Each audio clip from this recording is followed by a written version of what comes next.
Hello friends, फिर मैं आपके साथ आया हूँ एक नए वीडियो को लेकर एक नए सब्जेक्ट पर। जैसे मैंने पहले ही बताया था कि जनरल स्टडीज़ जो है ये काफ़ी भागों में बांटी गई है और इसमें से ही एक भाग है सामान्य विज्ञान। सामान्य विज्ञान में भी हम लोग बात करेंगे जिसे हम जनरल साइंस भी बोलते हैं।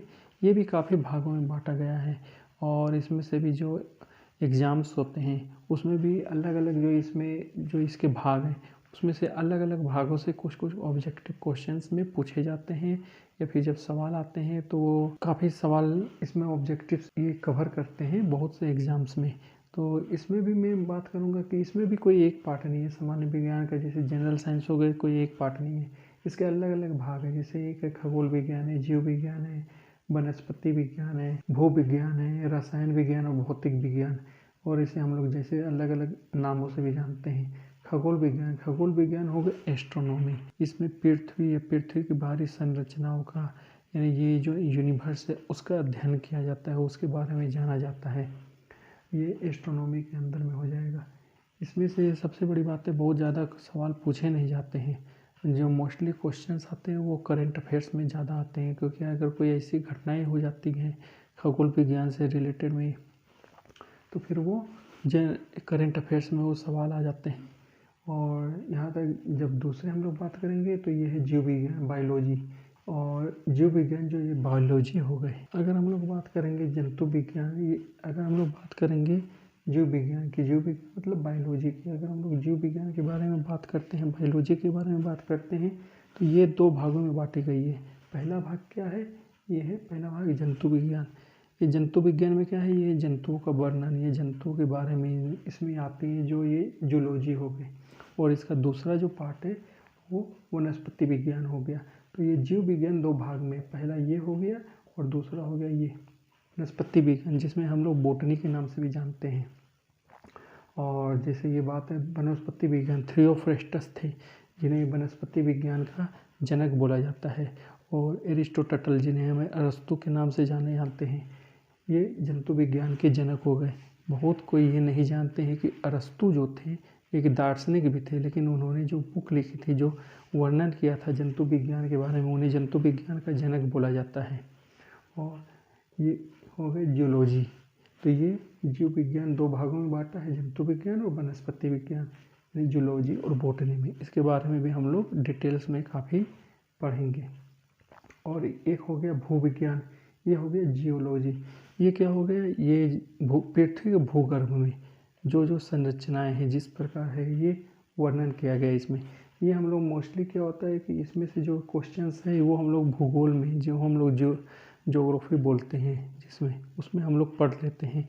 तो ये जियोलॉजी के बारे में तो हम लोग भूगोल में, जो हम नेक्स्ट वीडियो होगा, ये जो नेक्स्ट क्लासेस हो गई वो ज्योग्राफी के बारे में जब मैं आपको बताऊंगा तो ये जियोलॉजी उसी में कवर हो जाएगी, भू विज्ञान। और फिर हम बात करते हैं रसायन विज्ञान की। रसायन विज्ञान क्या हो गया? इसके बारे में क्या है? रसायन विज्ञान हो गया केमिस्ट्री। तो केमिस्ट्री में क्या हो गया? इसमें रसायनों का वर्णन हम लोग किया जाता है। रसायन किसने क्या होते हैं, कैसे होते हैं, उनकी संरचनाएं कैसी होती है, इसके बारे में रसायन विज्ञान के में बताया गया है। और एक लास्ट जो है ये है फिजिक्स, भौतिक विज्ञान। ये भौतिक विज्ञान हो गया फिजिक्स, इसके बारे में बताया जाता है। फिजिक्स क्या हो गए? इसमें द्रव्य और जो भार होते हैं, द्रव्य और भार या ऊर्जा, उसके बारे का अध्ययन किया जाता है। ये हम लोग सब जानते हैं कि कोई भी पदार्थ होता है उसमें भार होता है, द्रव्यमान होता है, जो वह स्थान घेरता है, वो इसके बारे में जो अध्ययन किया जाता है वो फिजिक्स के अंदर आता है। तो इसके बारे में हम लोग सभी ये जो सब्जेक्ट्स हैं, ये जो सामान्य विज्ञान है, इसके अंदर में ये जो आते हैं अलग अलग विज्ञान, ये सब के बारे में हम जानेंगे। पर इसमें सबसे इम्पोर्टेंट, सबसे मोस्टली जो महत्वपूर्ण है वो है जीव विज्ञान। इसकी जो शाखाएं हैं दो, इसके जो ब्रांचेस हम बोल सकते हैं, ये जीव विज्ञान और बोटनी। और इसमें से भी सबसे जूलॉजी के बारे में ये मल्टीपल चॉइस क्वेश्चन में काफ़ी क्वेश्चंस पूछे जाते हैं। सिविल सर्विसेज में, अन्य एग्जाम्स में, रेलवे में आप बोल सकते हैं, एसएससी के एग्ज़ाम में ये काफ़ी क्वेश्चन इससे आते हैं।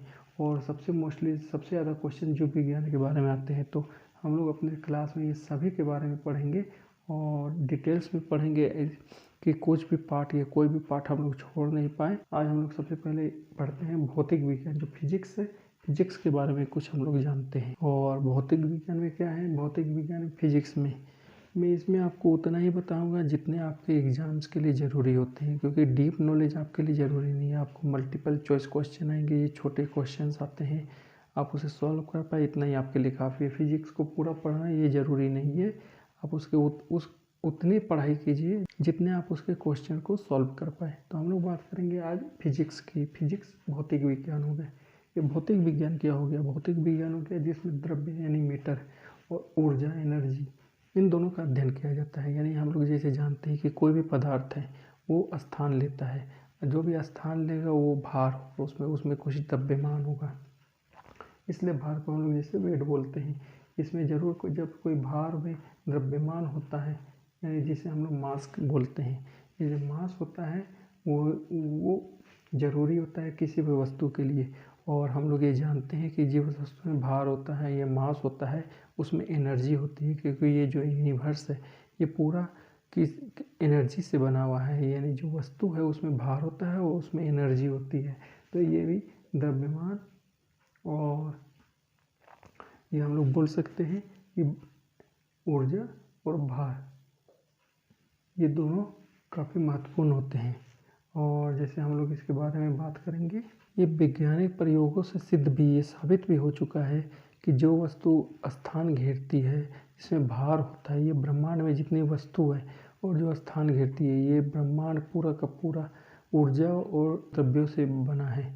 ये वैज्ञानिक प्रयोगों से साबित भी हो चुका है। और वो चीज़ जिसका हम लोग अपने ज्ञानेंद्रियों द्वारा अनुभव कर सकते हैं, कोई भी वस्तु जिसमें द्रव्यमान होता है, ये हम बोल सकते हैं।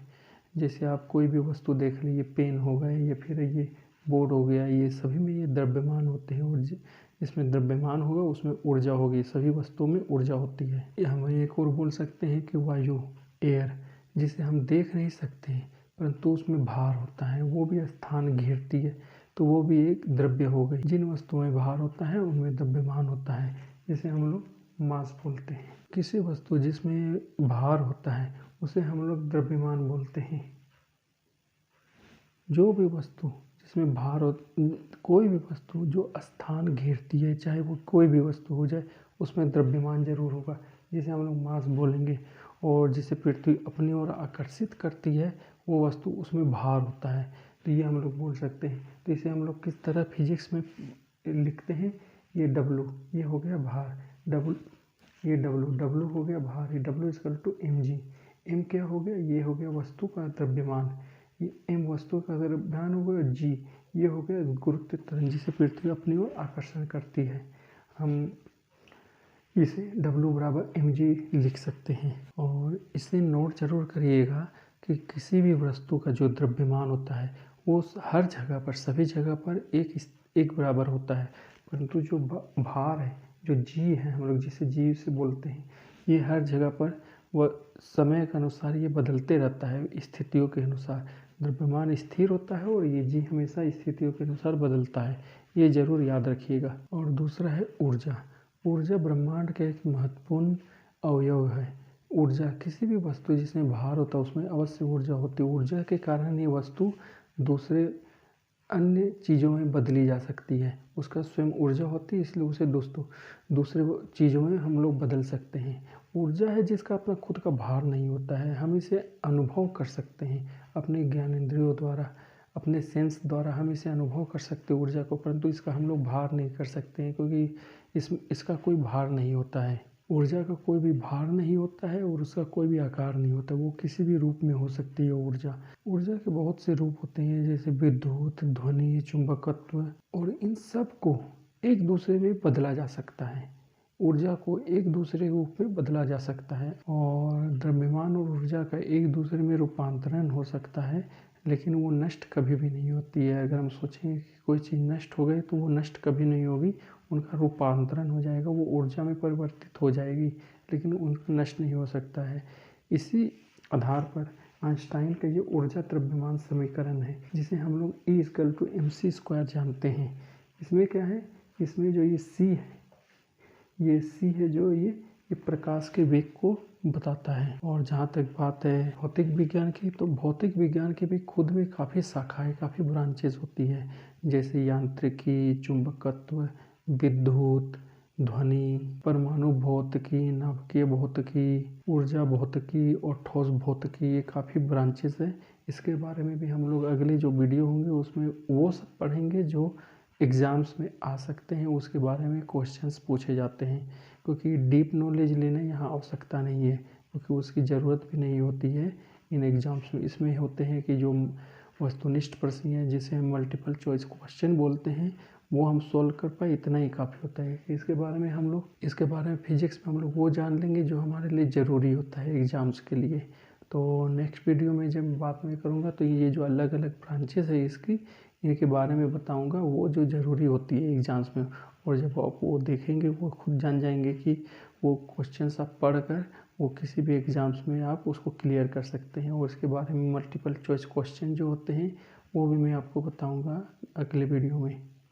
और अगर आपको ये वीडियो अच्छा लगा है तो इसे ज़रूर सब्सक्राइब करिएगा, और सब्सक्राइब करने के बाद नोटिफिकेशन के बेल बटन को आप प्रेस कर सकते हैं। तो जितनी भी वीडियो डालूँगा अपने जनरल स्टडीज़ से रिलेटेड, आपको उसकी अपडेट मिल जाएगी। और जहाँ तक बात है, इसे आप शेयर करिएगा कि जितने ज़्यादा शेयर और जितनी ज़्यादा को ये नॉलेज मिले उतनी अच्छी है। तो मैं अपने नेक्स्ट वीडियो में डालूँगा, और नेक्स्ट वीडियो में हम लोग नए सब्जेक्ट्स पर फिर से एक नई क्लास में बात करेंगे।